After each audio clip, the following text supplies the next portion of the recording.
Ich möchte ein bisschen mit hineinnehmen, was wir als Kirche in der letzten Woche in einem Camp erlebt haben. Vor allen Dingen vom Thema her, aber auch, was uns vorher schon beschäftigt hat als Kirche, relevant Glauben. Wir sind in der Serie. Nächste Woche kommt Professor Dr. Peter Wick von Bochum, unser Neutestamentler, wird mal wieder bei uns predigen und freut euch, er wird auch in dieser Serie relevant Glauben mitmachen. Gesunde Kirche. Mit dem Thema haben wir uns im Camp wirklich aus verschiedenen Seiten beschäftigt und eben auch relevante Kirche. Ich glaube, eine gesunde Kirche ist tatsächlich eine relevante Kirche, die was zu sagen hat in dieser Welt, die einen Unterschied macht, die Bedeutung hat. Aber wann ist eine Kirche gesund? Oder anders gefragt, wann ist sie krank? Und was macht sie denn wirklich zu einem gesunden Ort? Und was könnte sie auch zum kranken Ort machen? Mit dem haben wir uns mit beschäftigt. Und als das Camp-Thema damals fixiert worden ist, das ist schon im Frühjahr gewesen, da war keiner von uns bewusst, dass genau just in dieser Zeit, kurz vorher und auch gerade jetzt immer noch, Kirche ziemlich eine schlechte Presse hat.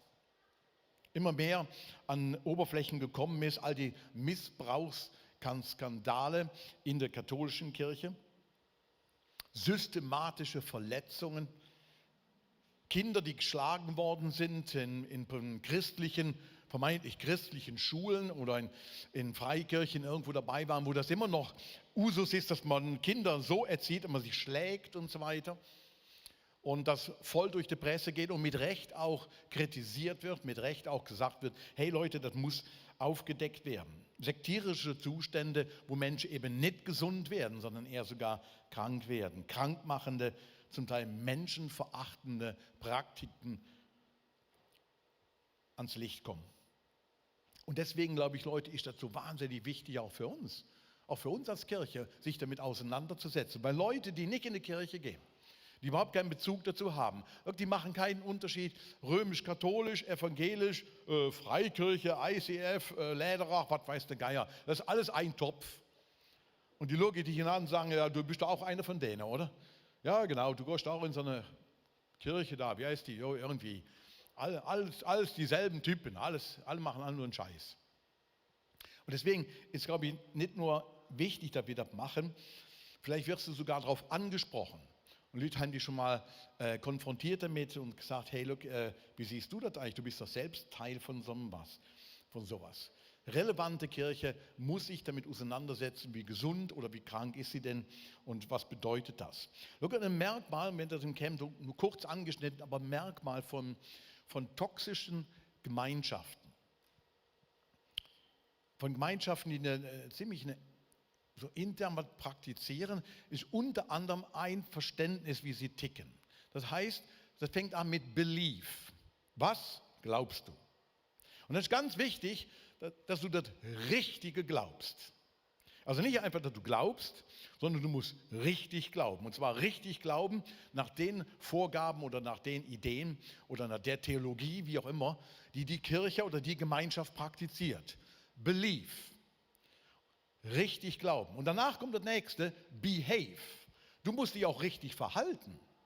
Also nicht nur richtig glauben, sondern du musst auch richtig dich verhalten, nämlich dem Glauben gemäß und den Regeln gemäß. Und dann tut mal ein Kopftuch aufsetzen oder was weiß ich, du musst auf dem Kopf stehen und singen und was auch immer. Richtig glauben, richtig verhalten und dann am Schluss belong. Dann hörst du dazu. Believe, behave, belong. Und dazu gehören wird denn meistens sogar streng kontrolliert und immer wieder auch getestet. Tust du immer noch das Richtige glauben? Tust du dich immer noch anständig benehmen? Ja, dann hörst du noch hinzu. Aber wenn das nicht mehr der Fall ist, dann wird er durch Machtstrukturen häufig kontrolliert und dann auch durch Hierarchien wirklich ausgewertet. Und demgegenüber findest du im Neuen Testament es wie auf den Kopf gestellt. Es ist wie ein komplettes anderes Denken vorhanden, was mit Jesus anfängt und sich durchzieht und auch seine Schwierigkeiten immer wieder hatte, sich durchzusetzen. Aber gerade bei Jesus fängt es wie auf den Kopf gestellt mit Belong an. Du hörst hinzu. Johannes 1, das ist das allererste, wo dann mal erzählt wird, der Nathanael hat irgendwas von Jesus, hat das erlebt mit Jesus, geht zu seinem Bruder Andreas und sagt, hey, der aus Nazareth kommt der Jesus, das musst du unbedingt mitkriegen. Und er sagt, was soll aus Nazareth schon Gutes kommen, das ist so ein Saukapf, da kommt nie im Leben was Vernünftiges hin. Und der Nathanael sagt dann seinem Bruder, hey, komm und sieh, komm mal mit, schau dir die Sache doch mal an. Und Leute kamen immer so neu in die Gemeinschaft hinein und wurden zuerst mal mit Teil von denen, konnten wir sehen und erleben. Und das Zweite haben dann Leute nach dem Belonging auf einmal angefangen zu glauben. Sie haben die Kraft Gottes entdeckt. Sie fingen an, I believe. Aber sie waren erstmal Teil, sie sind mitgelaufen, haben mal gesehen, funktioniert das denn wirklich? Stimmt das denn wirklich, was die da erzählen? Und dann entstand aus dem Belonging, Believing, entstand am Schluss ich höre auch wirklich ein Behaven dazu. Die Kraft Gottes verändert mich auch. Und das ist ein Unterschied zu einer toxischen Gemeinschaft. Es fängt mit dem Belonging dabei. Du bist eingeladen, du darfst einfach mal mitschauen. Schau einfach an, teste die Sache doch aus mit dem Glauben. Und vielleicht entdeckst du diese Kraft Gottes. Und irgendwann entdeckst du sogar, die Kraft Gottes verändert unser Verhalten, wir werden wirklich ein Stück Jesus ähnlicher. Leute, und deswegen ist mir auch dieses Camp, oder was ich schon all die Jahre immer wieder gesagt habe, ist mir auch so wichtig, dass wir als Kirche immer wieder der nächste Generation Platz machen, der nächste Generation mitschauen kann, was bedeutet das denn, mit dabei zu sein. Und David Spinder hätte das schon sehr gut jetzt gerade eingeleitet und hat von dieser Karaoke-Nacht erzählt. Und die Karaoke-Nacht ist ähnlich wie bei mir, wie bei dir, David, ist für mich auch so ein Highlight gewesen. Wir sehen einen kurzen Ausschnitt von der Karaoke-Nacht und ihr könnt jetzt sehen, wie es so zu und abgegangen ist. Das ist nur ein ganz kleiner Ausschnitt. Da waren vorne alles Frauen und haben getanzt und zu brasilianischer Musik. Es ist abgegangen bis zum geht nicht mehr. Wie gesagt, wir haben Pippi Langstrumpf gesungen. Es ist ein Feeling gewesen, wo man sagen muss, ja, das ist wirklich einmalig. Und die jetzt nicht dabei wart, könnte man mit sehen, so geht es dann zum Teil ab, wenn da Frauen da ganze Zeit da hin und her machen und manche hinterher erschöpft sind allein vom Tanzen. Aber das wirklich verrückt Gute ist ja, wie der David das erwähnt hat, da sind kleine Kinder, die singen im Juni abends noch Pippi Langstrumpf und Erwachsene singen mit und feiern das mit. Und die nächste Generation erlebt, hey, wir können Party machen miteinander und das ist ein safe place. Und du wirst nicht abgewertet, weil du falsch singst oder weil du dich komisch benimmst, sondern alle feiern das. Unsere nächste Generation, das ist mir wichtig, sogar für meine Enkelkinder, dass sie sehen können, hey, das ist toll, wenn du vorne singst, dann wird keiner Buh rufen. Dann wird keiner sagen, bist du weg, sondern alle stehen in einer Reihe und sagen, wow. Und wenn du da rumtanzt, dann wird keiner hinterher dich blöd anheben und sagen, nein, wir glauben, wir feiern uns, wir freuen uns. Und du kannst das hier erleben. Du kannst erstmal erleben, wie Party geht. Und mir ist wichtig, dass Kinder lieber so eine Party erleben, als irgendwo anders. Und der zweite Highlight ist tatsächlich die Taufe. 10 Leute haben wir getauft. Und wir waren an diesem Strand. Eben, ein Flashmob von knapp 300 Leuten, die den Strand da stürmen. Und dann stehen alle in Reihe und Glied da irgendwo und warten darauf, dass jetzt Leute sich taufen lassen. Und Leute erzählen dazu und sagen, hey, dann nach einer Karaoke-Night kommt das. Und Kinder erleben auch, hey, da lassen sich Leute taufen. Unter anderem haben wir, ich habe schon gehört, den Jan Spinden getauft. Und das ist eine Taufe. Der Vater schlägt ihn hinterher, ich weiß auch nicht warum, das ist wieder meine Einleitung, ich weiß nicht genau, ob das gut ist. Aber ich möchte den David nochmal auf die Bühne holen. David, und zwar als Vater möchte ich dich ganz kurz dazu interviewen. Weil du bist ja auch schon seit Jahren im ICF, wir haben schon zusammen gearbeitet. David war früher auch angestellt im ICF als Programmer und er hat viele verrückte Sachen hier in dieser Kirche gemacht. Warum hast du deinem Sohn auf den Kopf geschlagen? Ich habe gedacht, jetzt hat er 90% hat er richtig entschieden, auf was er setzt und jetzt können wir das nutzen, gerade die letzten 10% Blödsinn auch noch rausschlagen. Okay. War alles erledigt gewesen. Wir reden dann nochmal über toxisch. Oder? Du hast irgendwie doch nicht verstanden. Aber meine Frage ist wirklich an dich, David, du bist Jahre in der Kirche jetzt dabei, du alleine, dann hast du geheiratet, deine Kinder mit dabei, deine Frau, sie ist gerade oben bei den Kindern jetzt heute eingesprungen, weil einer ausgefallen ist. Und wie entscheidend ist für euch, für dich, das Belonging als Familie gewesen? Eben, du hast dieses Jahr den Sohn getauft, ich glaube letztes Jahr Tochter.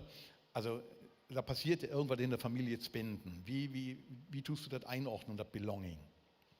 Also ich weiss jetzt, alle, die Kinder selber haben und christlich aufwachsen, da bist du ja eigentlich konstant ein bisschen in dem schlechten Gewissenprozess, oder? Du hast das Gefühl, muss ich jetzt mehr beten zu oben mit ihnen?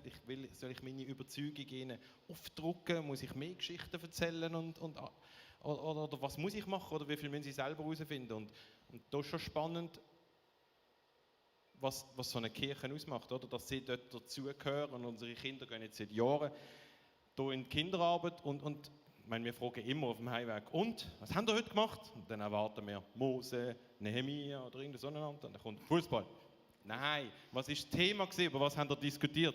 Ob wir mit oder ohne Offside spielen. Also, und dann hast du das Gefühl, wird das etwas, muss ich da ein bisschen mehr nachschieben? Und dann kommt so eine Entscheidung, hey, erzählst du den Kindern, wir melden uns an fürs Camp. Und das Erste, was vom 11-jährigen Bub kommt, dann taufe ich mich aber. Und dann denkst du irgendwie immer noch so ein bisschen, sehr wahrscheinlich hat das mit, vielleicht tauft sich der und dann muss halt er auch taufen. Und dann fragst du ihn mal nach. Und die Geschichten, die kommen, wo er das erste Mal sein Gebet ausprobiert hat oder gemerkt hat, hey, jetzt setze ich auf den Gott, dann merkst du irgendwie, das sind einfach Sachen, die er erlebt hat in dieser Kirche mit diesen Leuten und die ich teilweise gar nicht mitbekomme. Und das ist schon einfach, wo du merkst, hey, Schwätzen ist gut, aber Erleben ist nochmal etwas ganz anderes in so einer Gemeinschaft. Hey, danke dir dafür. Toll, dass du seit Jahren so Gas gibst hier und als Familie dabei seid. Gib dem Kerl doch mal ein Dankeschön da. Belonging. Belonging hat eine wahnsinnige Kraft, Glauben zu wecken. Belonging hat eine wahnsinnige Kraft, Dinge möglich zu machen, die allein nicht möglich wären. Und deswegen ist das so wichtig für uns als Kirche, immer wieder da auf den Fokus drauf zu legen. Das ist gesund, wirklich da auf den Fokus zu legen. Eine der schönsten Geschichten im Neuen Testament ist die Geschichte über Belonging. Was das für eine Kraft haben kann, was daraus geschehen kann, wenn du Teil von so einer Gruppe bist, wirklich dazugehörst. Markus 2 wird die Geschichte erzählt von einem Gelähmten. Hören wir mal rein in die Geschichte. Einige Tage später kehrte Jesus nach Kapharnaum zurück. Es sprach sich schnell herum, dass er wieder zu Hause war. Da versammelten sich so viele Menschen bei ihm, dass kein Platz mehr war, nicht einmal vor dem Haus. Während er ihnen das Wort Gottes verkündete, wurde ein Gelähmter gebracht. 4 Männer trugen ihn. Sie wollten mit ihm zu Jesus, doch es herrschte ein solches Gedränge, dass sie nicht zu ihm durchkamen. Da deckten sie das Dach über der Stelle ab, wo Jesus sich befand, und machten eine Öffnung, durch die sie den Gelähmten auf seiner Matte hinunterließen. Als Jesus ihren Glauben sah, sagte er zu dem Gelähmten: Mein Sohn, deine Sünden sind dir vergeben. Einige Schriftgelehrte, die dort saßen, lehnten sich innerlich dagegen auf. Wie kann dieser Mensch es wagen, so etwas zu sagen, dachten sie. Das ist ja Gotteslästerung. Niemand kann Sünden vergeben, außer Gott. Jesus hatte in seinem Geist sofort erkannt, was in ihnen vorging. Warum gebt ihr solchen Gedanken Raum in euren Herzen, fragte er sie. Was ist leichter, zu dem Gelähmten zu sagen, deine Sünden sind dir vergeben, oder steh auf, nimm deine Matte und geh umher? Doch ihr sollt wissen, dass der Menschensohn die Vollmacht hat, hier auf der Erde Sünden zu vergeben. Und er wandte sich zu dem Gelähmten und sagte: Ich befehle dir, steh auf, nimm deine Matte und geh nach Hause. Da stand der Mann auf, nahm seine Matte und ging vor den Augen der ganzen Menge hinaus. Alle waren außer sich vor Staunen. Sie priesen Gott und sagten: So etwas haben wir noch nie erlebt. Ich finde das eine fantastische Story von so einem gelähmten Menschen, der in der damaligen Zeit ein Außenseiter war, der keine Versorgung hat, es gab keine behindertengerechten Toiletten, es gab keine Rollstühle und so weiter. Du bist wirklich angewiesen gewesen auf andere, auf deine Familie. Aus medizinischer Sicht keine Perspektive. Kein Job, kein Geld, keine Zukunft. Du liegst auf so einer Matte, so vielleicht 2 auf einmal Meter. Aber der Mann hatte einen riesen Vorteil gehabt. Und die Geschichte wird so detailreich erzählt, man kann gar nicht auf jedes Detail angehen und ich will auch nicht auf jedes eingehen. Aber ein Merkmal ist ja, er hörte wahrscheinlich zu der durchsetzungsfähigsten Small Group seiner Zeit. Er war in einer kleinen Gruppe, war irgendwo dabei mit anderen Freunden, die einen Unterschied für sein Leben gemacht haben. Das ist Belonging. Er hörte einfach hinzu. Leute, und so eine Freundschaften, die entstehen nicht in einer Art Mikrowellenmentalität. Man trifft sich so zwischen 10 vor 10 und dann irgendwo ein Abendessen oder sonst was, sondern irgendwo müssen die 4 auch entschieden haben, sich mit dem Menschen auseinanderzusetzen. Und irgendwo haben sie sich immer wieder getroffen und irgendwo ist dann wirklich was daraus entstanden, wo sie wussten, hey, jawohl, für den sind wir da, für den sind wir da. Und ich habe mich manchmal gefragt, Luke, wie ist es wohl, wenn du selbst auf der Matte gelegen hättest, wenn ich da drauf gewesen wäre, wenn ich einer von denen gewesen wäre, der immer darauf angewiesen ist, dass andere zu mir kommen und ich nirgendwo hinlaufen kann. Wahrscheinlich hätte ich auch ein Stück, sage ich mal, vielleicht Neid empfunden, vielleicht auch Frustration und Ärger, warum mir, warum liege ich da, warum nicht andere und all die Fragen, die damit verbunden sind. Vielleicht hätte ich wirklich mit Eifersucht gekämpft.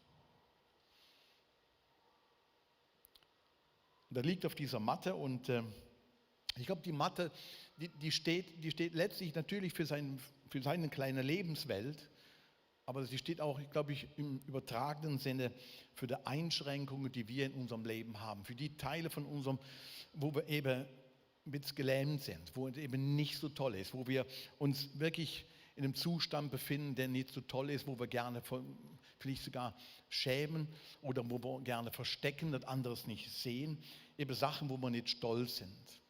Oder wenn man überträgt das Bild, der Mann konnte nicht gehen, er war nicht wirklich fähig, in seinem Leben zu gehen. Manchmal in unserem Leben sind wir auch nicht fähig, wirklich geradeaus zu gehen. Wir stolpern, fallen hin und wir kommen kaum vorwärts. Wir tragen so eben gelähmte Teile an unserem Leben mit uns mit. Nicht nur der Mann auf der Matte, sondern ich glaube, wir alle. Vielleicht ein Geheimnis, wo man mit sich rumträgt, vielleicht irgendeine alte Geschichte, vielleicht irgendwas, wo man denkt, hey, da ist man wirklich nicht stolz darauf. Und der Umgang mit der Zerbrochenheit, mit dem Gelähmtsein, ich glaube, das ist was Entscheidendes in unserem Leben. Das ist was ganz Entscheidendes für eine gesunde Gemeinschaft. Dass das Platz hat und man nicht darüber redet und mit Fingern drauf zeigt, sondern weiß, das trifft uns alle irgendwie. Wir alle fallen dann und dort in unserem Leben. Wir alle stolpern dann und wann in unserem Leben. Wir alle. Jeder von uns. Du kannst dich gern umdrehen. Da sitzt auch einer, der schon gestolpert ist.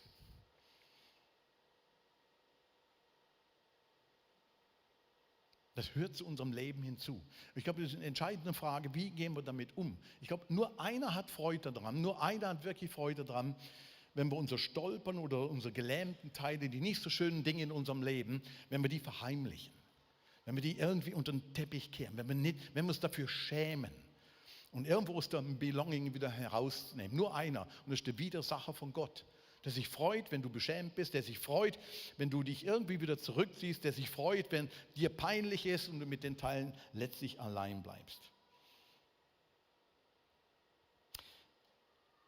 Wie gesagt, der Mann war Teil von einer wahnsinnig guten Kleingruppe. Die Geschichte geht ja weiter, Jesus ist in der Stadt und dann wird erzählt, es war wirklich viel los. Viele Leute strömten zusammen, das Haus war voll und sie konnten nicht mehr ins Haus hineingehen. Es war kein Platz mehr da. Steht in Vers 2, die Menschen strömten so zahlreich zusammen, dass kein Platz mehr da war. Nicht einmal draußen vor der Türe. Sie steigen auf Dach, machen das Dach auf, sie haben ein paar Seile dabei, sie haben es organisiert. Sie haben überlegt, was wollen sie machen.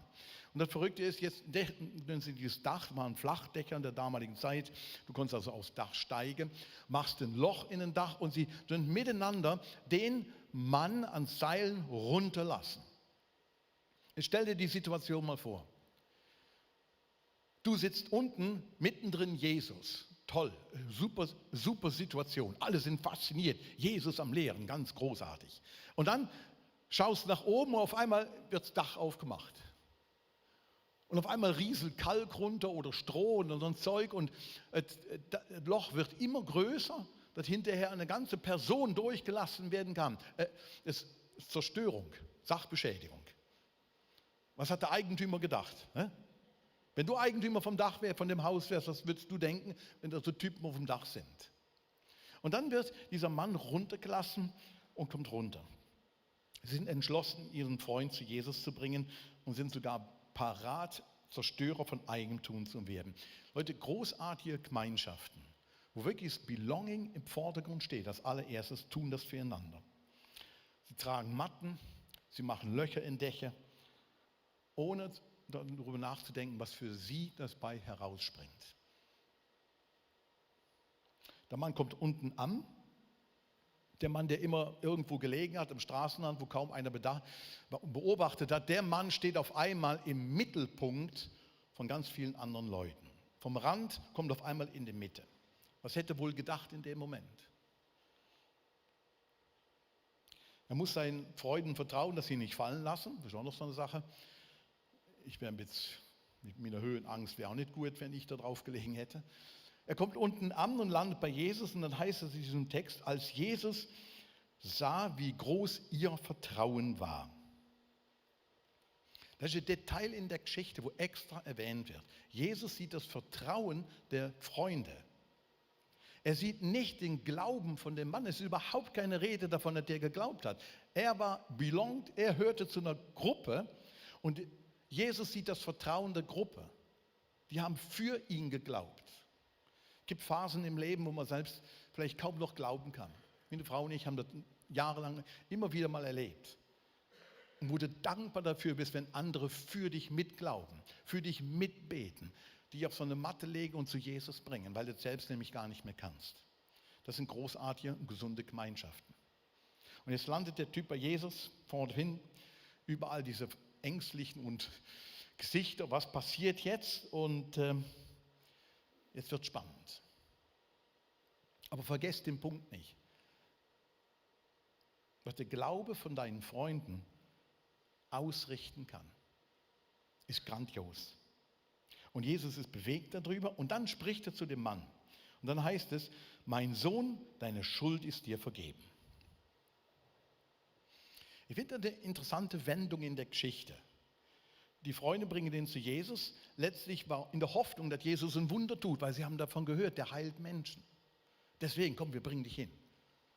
Und Jesus sagt als allererstes, mein Sohn, schön, ich vergebe dir deine Schuld. Ich bin fast sicher, der Typ auf der Matte, der wollte nicht über seine Schuld reden. Das wollte überhaupt keiner hören.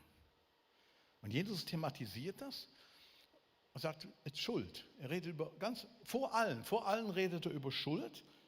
Und ich glaube, das passiert in großartigen Gemeinschaften, dass wenn Jesus mittendrin ist, dass auch Schuld oder Sünde wie ein Licht kommt, aber keiner wird beschämt. Keiner ist beschämt dadurch. Und keiner zeigt mit anderen Finger auf andere Leute. Das passiert in solchen großartigen Gemeinschaften. Warum? Weil Jesus thematisiert das Grundproblem von uns Menschen, nämlich die Zerbrochenheit. Und spricht hier die Grundschuld an. Er redet nicht über den Mann, den Zusammenhang zwischen du bist gelähmt und seiner Schuld. Er redet ein Grundproblem an von uns Menschen. Hey, Schuld. Wir sind zerbrochen. Und wenn wir jetzt Krieg erleben und da doch wieder Dinge hören, die uns wirklich auch beängstigen können, dann das ist die Folge von dem Grundproblem, von Schuld, von Zerbrochenheit in dieser Welt. Und Jesus spricht ihn an und spricht das in aller Öffentlichkeit an. Mit all den Folgen, die das vielleicht jeder privat auch mit sich bringt. In der Gemeinschaft mit Jesus kommt das ans Licht und wird thematisiert, aber keiner ist hinterher beschämt. Die ganze Stimmung ist ein bisschen konfus in der ganzen Angesicht, aber am Ende wird ja der Mann geheilt. Das war ganz besonders. Aber nochmal zurück zu der Schuld, wo Jesus thematisiert, wo er sagt, das ist Zerbrochenheit. Inmitten von allen. Und alle sind gespannt. Was passiert jetzt? Was ist mit dem Mann? Stellt euch mal vor, wir wären eine Kirche. Wir würden uns immer mehr dahin entwickeln, zu so einer gesunden Gemeinschaft, wo Belonging als allererstes kommt. Und wir Leute sagen, komm und sieh. Und vielleicht beliebst du dann, ja, irgendwann glaubst du vielleicht. Und vielleicht irgendwann verändert sich das auch in deinem Leben. Aber sei dabei, komm und sieh. Stell dir vor, wir hätten so einen Umgang mit unserer Zerbrochenheit als Kirche. Und würden sagen, ja, wenn wir uns treffen und sagen, ja, und einer erzählt, hey, ja, vorletzte Woche, ja, war nicht so eine gute Woche, bin mal wieder gestolpert. habe mal wieder irgendwo nicht nur schlecht gedacht, sondern ganz mies geredet. Ich habe da und dort gelogen, habe die Steuer hinterzogen, habe dies und jenes gemacht, im Porno geschaut und so weiter und so fort.